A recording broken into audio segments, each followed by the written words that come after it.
This short essay explores why the first episode of The Simpsons, Roasting on an Open Fire, was perfect, setting the stage for a series that has lasted for decades. We'll discuss the episode's reflection of economic realities, character introduction through action, and the portrayal of flawed but relatable family dynamics as key reasons for its enduring success.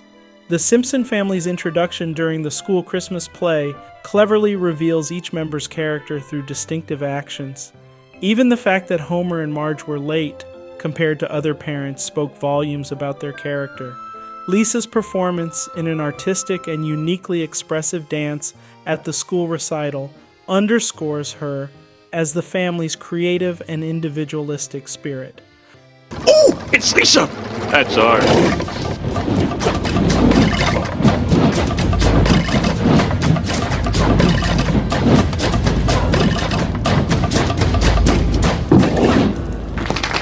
Her willingness to express herself so authentically in a public setting marks her as confident in her uniqueness, setting a tone for her character's development throughout the series.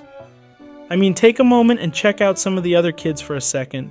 This isn't shade, but let's just say Lisa is made with something different, special even. In Germany, Santa's servant Ruprecht gives presents to good children and whipping rods to the parents of bad ones. Whatever! Bart's alteration of the choir's Christmas song to Jingle Bells, Batman Smells not only showcases his penchant for humor and rebellion, but also establishes his role as the family's lovable rogue. He sings like an angel. Oh, jingle bells, Batman smells, Robin lays an egg. The Batmobile broke its wheel, the Joker got a His actions in the play serve as a microcosm of his broader character traits, a tendency towards mischief, but without malicious intent, embodying the show's theme of playful dissent.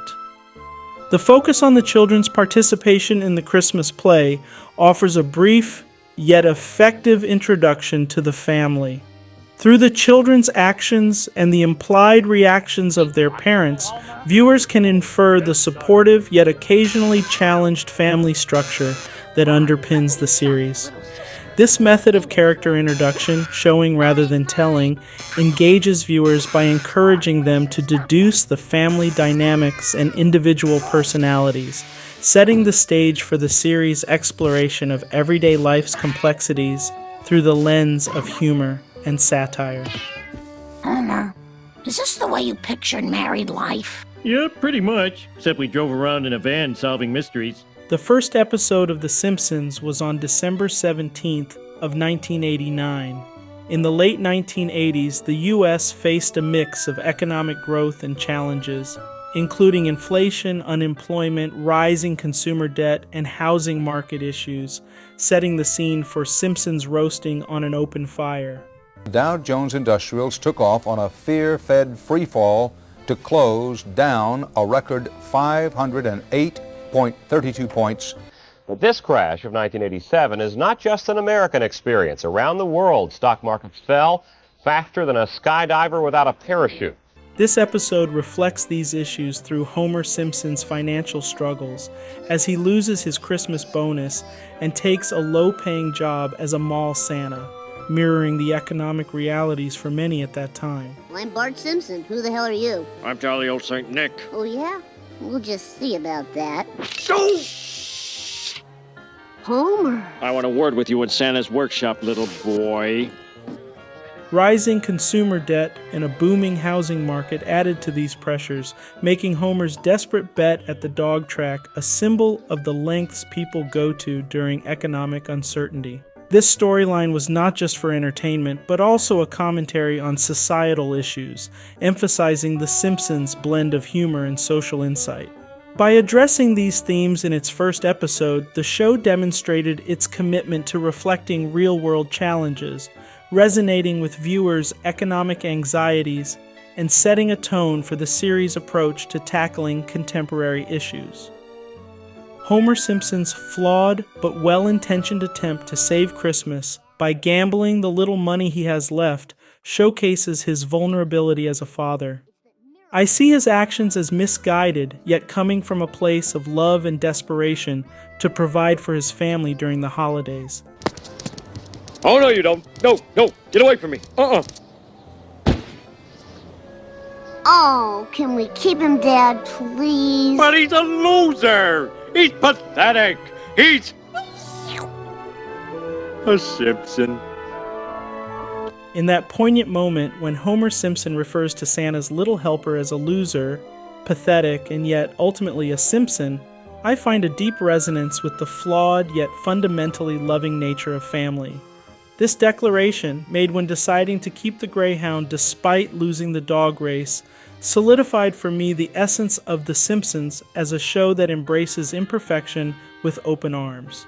It mirrors the way we, as viewers, have come to see the Simpson family, and by extension, the show itself over the decades. I see in Homer's words a reflection of my own experiences with family. Like The Simpsons, my family is far from perfect. I am far from perfect. We have our quirks, our missteps, and moments we are not proud of.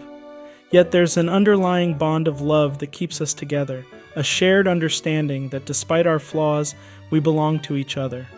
Our love travels beyond errors and mistakes.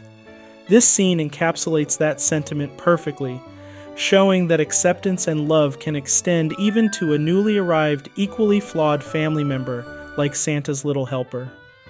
Over the years, The Simpsons has provided content that ranges widely in terms of enjoyment and quality.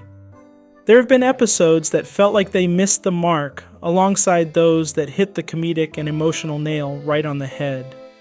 Through it all, my relationship with The Simpsons mirrors that of dealing with a family member whose company might not always be enjoyable, given all our flaws, yet whose presence is inherently valued and loved. Can you or any of us count all our mistakes, or when we said things we didn't mean? That would be a long and blurred list, I assume. The Simpsons have become a part of my family in a way, a constant presence that I turn to for laughter, comfort, and sometimes reflection.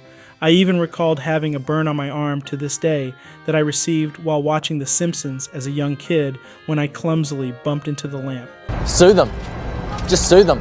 So figuratively and literally, The Simpsons have left a mark on my life. Get it? Get it? Homer's acceptance of Santa's little helper as a Simpson speaks volumes about the show's message. Embracing our imperfections makes us who we are, and it's those imperfections that bind us together. This heartfelt acknowledgement of shared flaws and unconditional acceptance is what has cemented The Simpsons in the hearts of viewers for decades. Dear Lug, my brother is still missing, and maybe it's my fault because I failed to take his abuse with good humor. I miss him so much already. It's a reminder that family is not about being perfect. It's about love, understanding, and acceptance, regardless of our flaws. And just like with The Simpsons, it's this complex mix of enjoyment and frustration, love and annoyance that keeps us coming back, because at the end of the day, they are family. If this narrative resonated with you, do support us. Hit that like button, drop a comment with your thoughts, and subscribe. Thank you for staying with us to the end. See you in the next video on Plaid Chronicles.